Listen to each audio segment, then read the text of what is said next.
Well.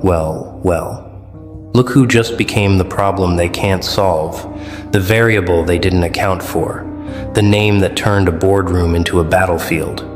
Welcome back, or should I say, welcome to the moment everything shifted. Because right now, somewhere in a room you've never seen, people you thought had you figured out just realized they don't know you at all. Someone just stood up, pushed back their chair, looked around that table with genuine fear in their eyes, and said the words that change everything. We need to rethink everything. And the silence that followed? That silence was about you. Let's paint the picture properly, shall we? There's a conference table, polished wood reflecting anxious faces. There's a projector screen with your name on it, maybe your performance metrics, maybe your recent moves, maybe just your presence in their world. There are people who thought this meeting would be routine, a quick discussion, a simple strategy session. But then someone said something. Maybe it was your numbers. Maybe it was your impact. Maybe it was the realization that every assumption they made about you was wrong. And suddenly, the room temperature dropped. Suddenly, notebooks closed. Suddenly, the person who thought they had all the answers stood up and admitted they have none. We need to rethink everything. 5 words, simple words. But in that context, in that room, those 5 words were a white flag, a surrender, an admission that their entire framework for understanding you just collapsed because they built their strategies on predictions and you became unpredictable.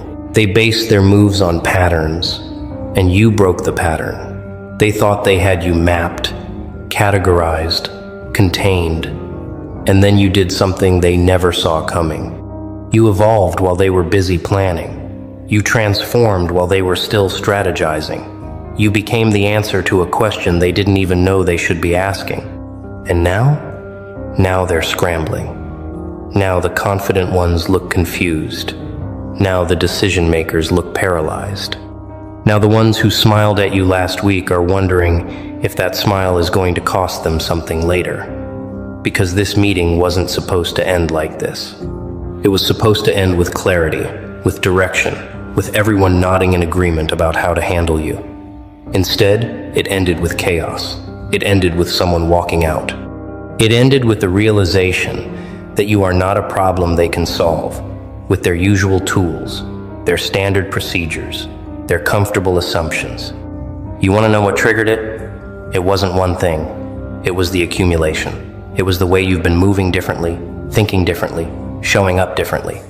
It was the results they couldn't ignore. It was the reputation that started building outside their control. It was the conversations happening about you in rooms they're not invited to. It was the sudden awareness that while they were watching you from one angle, the world was seeing you from another, and their angle was wrong. Completely, embarrassingly, devastatingly wrong. And someone in that room finally had the courage or the fear to say it out loud. Here's what you need to understand. That meeting was supposed to be about controlling you, containing you, predicting your next move so they could counter it. But midway through, the script flipped. Suddenly, it wasn't about you anymore. It was about them, about their miscalculations, about their outdated strategies, about the gap between who they thought you were and who you actually are. And that gap is massive. That gap is a canyon they just realized they can't cross. So someone stood up, because sitting in that room pretending they had answers felt more dangerous than admitting they don't. We need to rethink everything. Let that sink in. Everything. Not just their approach, not just their tactics. Everything. Their entire perception of you, their assumptions about your limits, their predictions about your trajectory, their understanding of your motivations, their belief that they could read you, manage you, outmaneuver you, all of it shattered. And the beautiful, poetic justice of this moment is that you didn't have to say a word. You didn't have to defend yourself. You didn't have to prove anything. Your actions, your results, your evolution spoke so loudly that it silenced an entire room. Think about the timeline here. Weeks ago, maybe months ago, you were the topic of casual conversation. Easy to dismiss, easy to underestimate, easy to file away underhandled, or not a threat, or we know exactly what they're about. They had you in a box. A neat, comfortable, predictable box. And they checked on that box occasionally, nodded in satisfaction, and moved on to other concerns. But somewhere along the line, the box started shaking, and they ignored it. Then the box started cracking, and they made excuses. Then the box exploded, and now they're standing in the debris, looking at each other, asking how this happened. You happened. That's how. You refused to stay in their narrative. You refused to play the role they assigned you. You refused to be the person their spreadsheets predicted you'd be. And every time they tried to adjust their models to account for you, you'd already moved 3 steps ahead. Every time they thought they'd figured out your pattern, you introduced a new variable. Every time they prepared a response to what they thought you'd do, you did something else entirely. And now, after all that, after all their analysis and all their planning, they're back at square one, worse than square one, because now they know their tools don't work. The person who walked out, that person might have been the smartest one in the room, because staying in that meeting would mean continuing to pretend they have control they don't have. It would mean nodding along while everyone else builds new strategies on the same broken foundation. It would mean complicity in the delusion that they can still predict you, still manage you, still fit you into their frameworks. And some people, when they see the truth clearly enough, can't play along anymore, so they leave.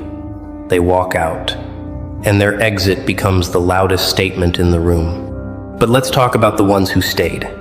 The ones who are still sitting there staring at their notes, trying to salvage something from this disaster. They're the dangerous ones now.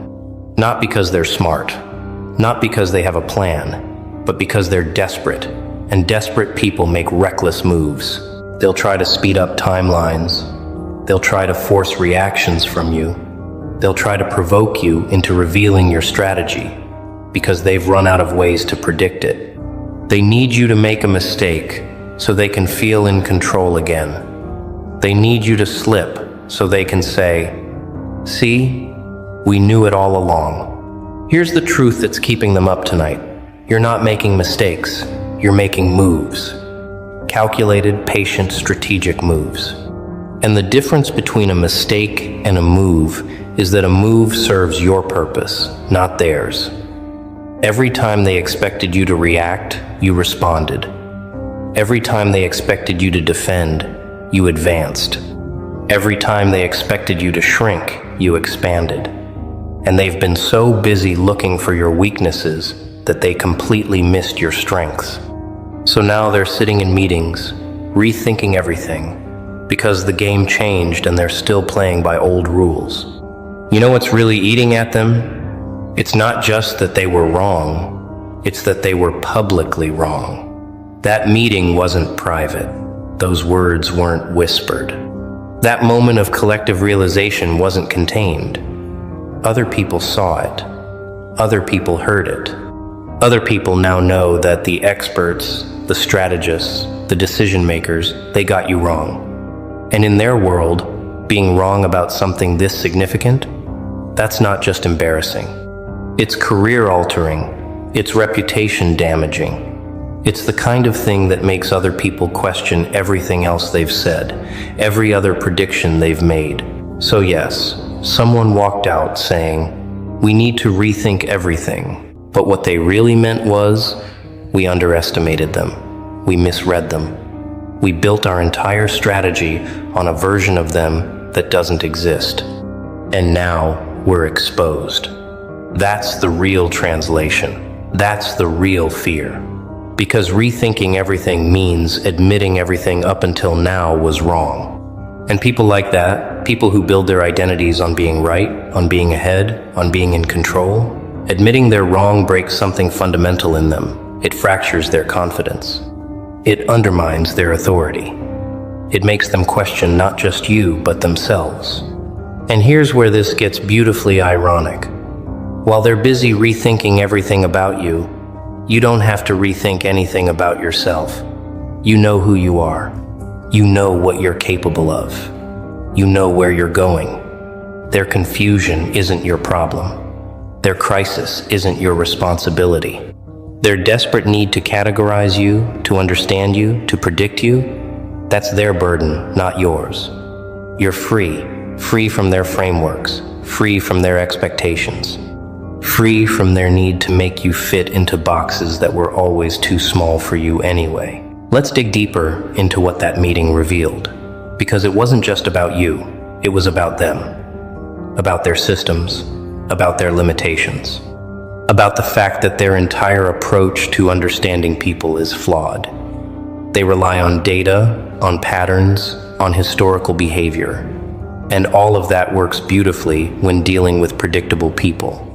But you're not predictable. You're adaptive. You're evolving. You're someone who learns, who grows, who transforms. And their systems can't account for transformation. Their models can't predict evolution. Their strategies can't contain someone who refuses to be the same person twice.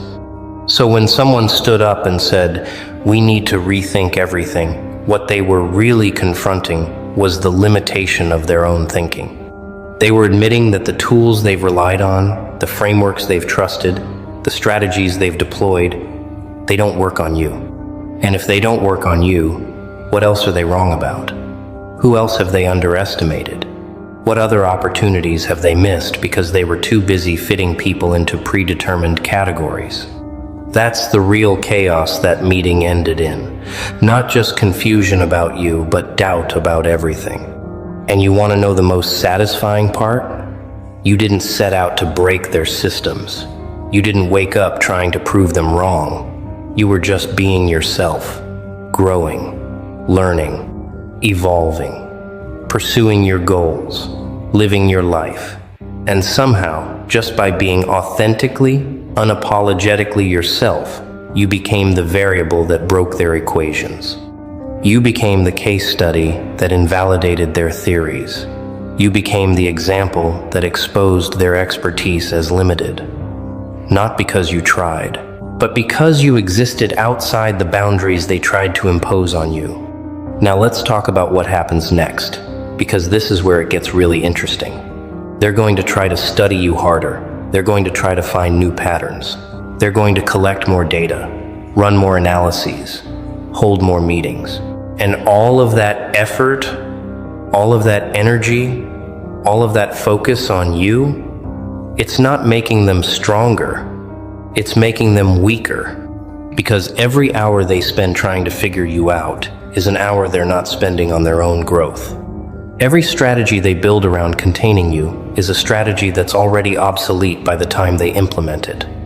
Every prediction they make is based on who you were, not who you're becoming.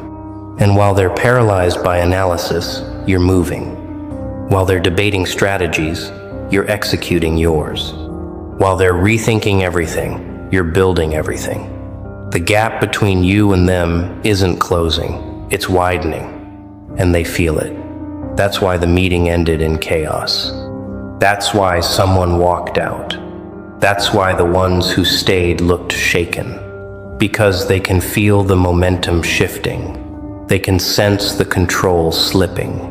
They can see the future taking shape, and in that future, they're not the ones determining your trajectory. You are. Here's what they'll never understand. You're not their competition. You're not their rival. You're not playing the same game they are. They're playing chess, moving pieces, thinking 3 moves ahead. You're playing a different game entirely. One they don't have rules for. One they don't have strategies for. One they can't win because they don't even understand how to keep score. And that dissonance, that fundamental mismatch in understanding, that's what creates the chaos. That's what makes them rethink everything.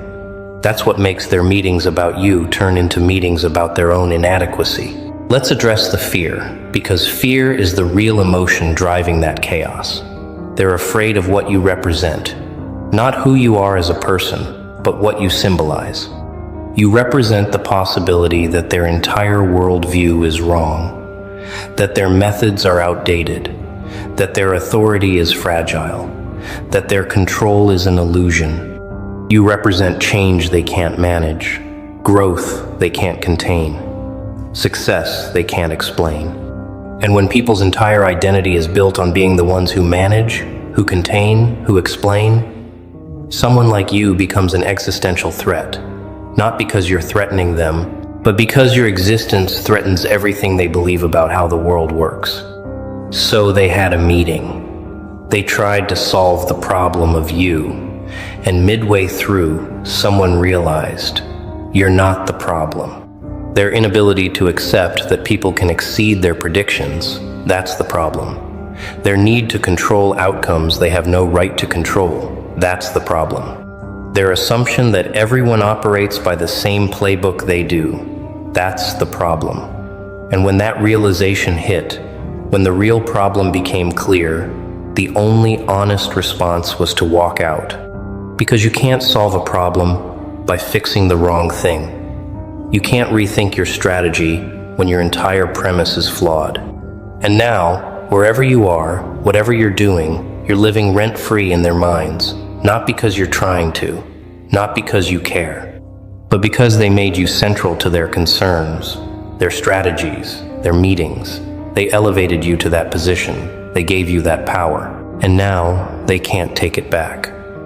Every decision they make, they'll wonder, how will this person respond?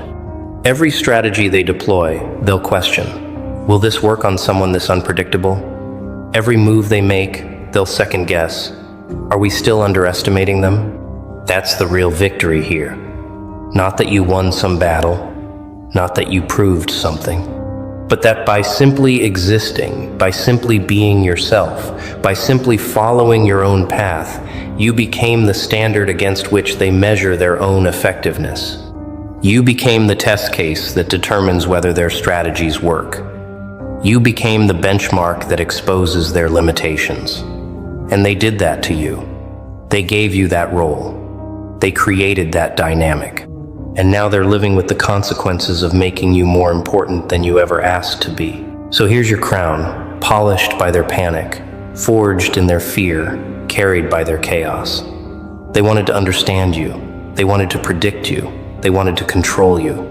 And in trying, they revealed everything about themselves and nothing about you. Because you remain, as you've always been, beautifully, powerfully, undeniably, beyond their comprehension.